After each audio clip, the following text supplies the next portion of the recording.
নমস্কার বন্ধুরা, গতকাল আমি যে ভিডিও দিয়েছিলাম একটি ভাইরাল ভিডিও, যে বাংলাদেশের এক মুক্তিযোদ্ধাকে জুতার মালা পরিয়ে হেনস্থা করা হয়, ওনারই ভিডিও। তিনি সূত্র মারফত যে খবর, তিনি কিন্তু এলাকা ছাড়াই হয়েছিলেন এবং এলাকা ছেড়ে তিনি নিজের বাসভবনে, যেখানে 8 বছর ধরে ছিলেন, সেখান থেকেই তিনি বললেন তাকে কিভাবে হেনস্থা করা হয়েছে। আসুন আমরা সেই ভিডিওটি দেখি এবং শুনি। আমারে তো জুতার মালা দেয় গলায়, মুক্তিযুদ্ধের আদর্শের জুতার মালা দিছে। সারা বাংলাদেশের মুক্তিযোদ্ধাদের গায়ে এই গলায় জুতার মালা দিয়েছে। আমি কোন দেশে আছি? আমি যে দেশের জন্য এক সাগর রাষ্ট্র রক্ত গেছে সেই বাংলাদেশে আছি, না পাকিস্তানে সে বর্বর বাহিনীর পাকিস্তানে আছি? আমি এটা সাংবাদিক ভাইদের প্রশ্ন করি। আমার বেসরটা মা মামু এমন সব ছেলেরা বাইকে তো নামি এমনি আমার ঠাত দিল। তা আমি তো সাদা মনের মানুষ, আমি গেলাম, কিরে বাবা আমার কেন ডাকলে? রেস খেলার বেলা তোর মুক্তিযোদ্ধা শক্তিযোদ্ধা তোকে একটা জমা করুন। আমি করি বাবা তুই কেন এরকম করতেছ? 9 বছর তো আমি বাড়ি ঘরে নাই, 9 বছর তো আমি বাড়ি ঘরে নাই। আমি পানিতে আগে শুবাই দাও। তখন আমি বললাম যে বাবা আমার পানি পালাইস না, আমি শরীর অসুস্থ।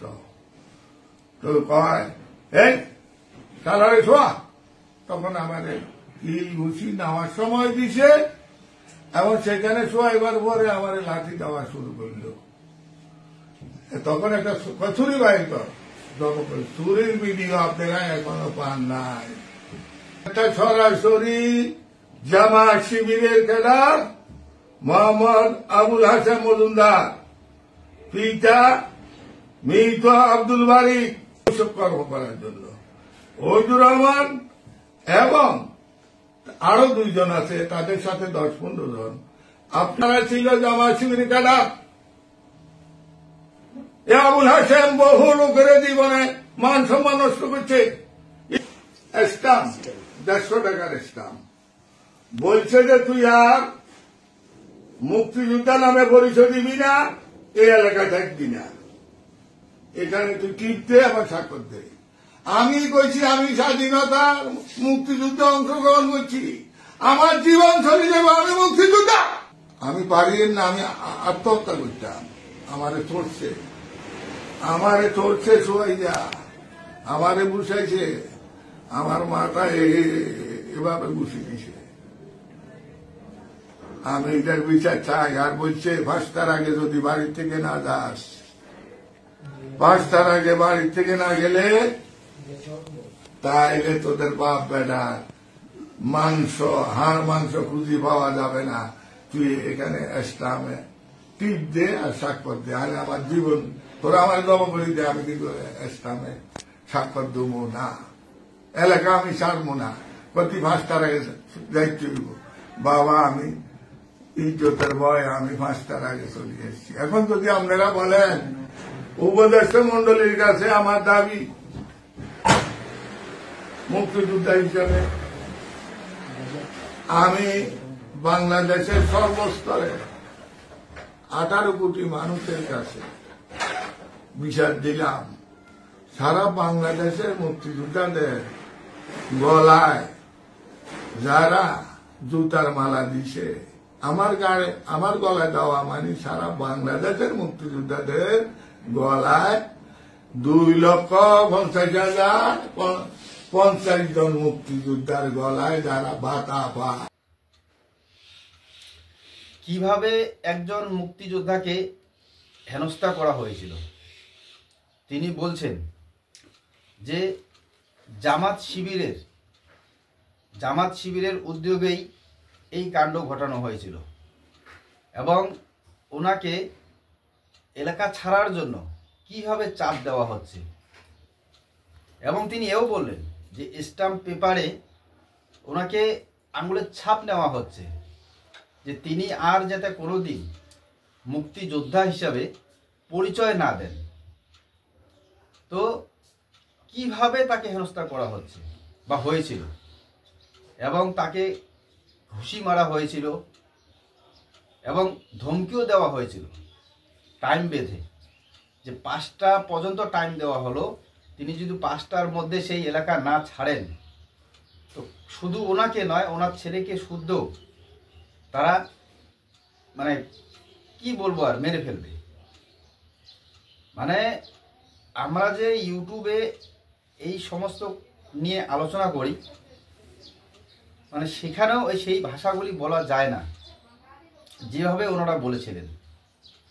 তো চিন্তা করুন, বাংলাদেশের এমন পরিস্থিতি যে তারা নিজেদের মুক্তিযোদ্ধা যাদের জন্য তারা দেশ স্বাধীন হয়েছে এবং স্বাধীনতার স্বাদ সেটা অর্জন করেছে, এবং সেই স্বাধীনতায় আজকে তারা স্বাধীন হয়ে সেই মুক্তিযোদ্ধাদের গলায় জুতার মালা, তাদেরকে কিল মারা হচ্ছে, তাদেরকে স্ট্যাম্প পেপারে সই নেওয়া হচ্ছে এবং এলাকা ছাড়া করা হচ্ছে।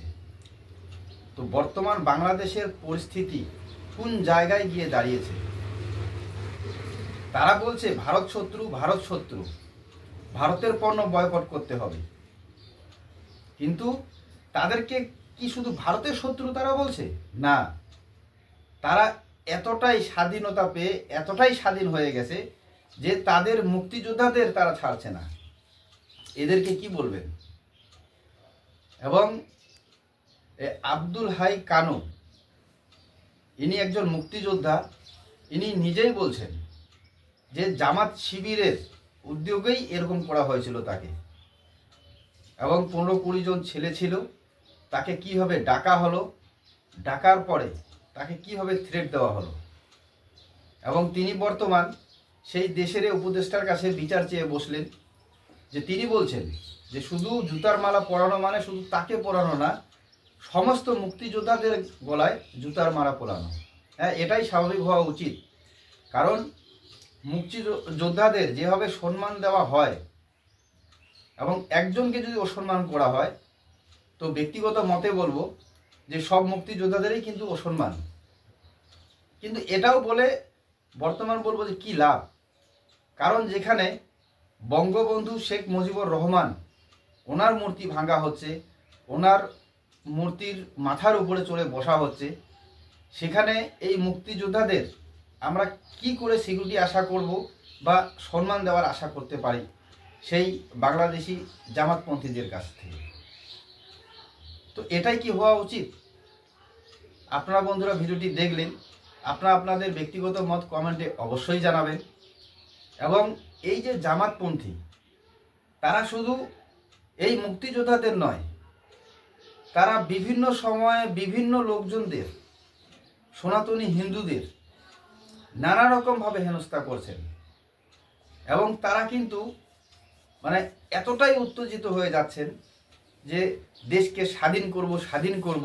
যারা যুদ্ধ করে 71-এ স্বাধীন এনেছিল, সেই স্বাধীনতাও তারা খুশি নন, তারা আবার নতুন করে স্বাধীন চাচ্ছে বা স্বাধীন হয়েছে, যার ফলে এটা আবার যদি তারা এইভাবেই পূর্ণতা স্বাধীনতা পায়, বিশেষ করে আমি যেটা বলতে চাচ্ছি, এই জামাতপন্থীদের যদি বিশেষ করে স্বাধীনতা দেওয়া যায় যে হ্যাঁ তোমরা এখন স্বাধীন, তার মানে পরের বাংলাদেশে কি হবে এটা ভাবা যায়?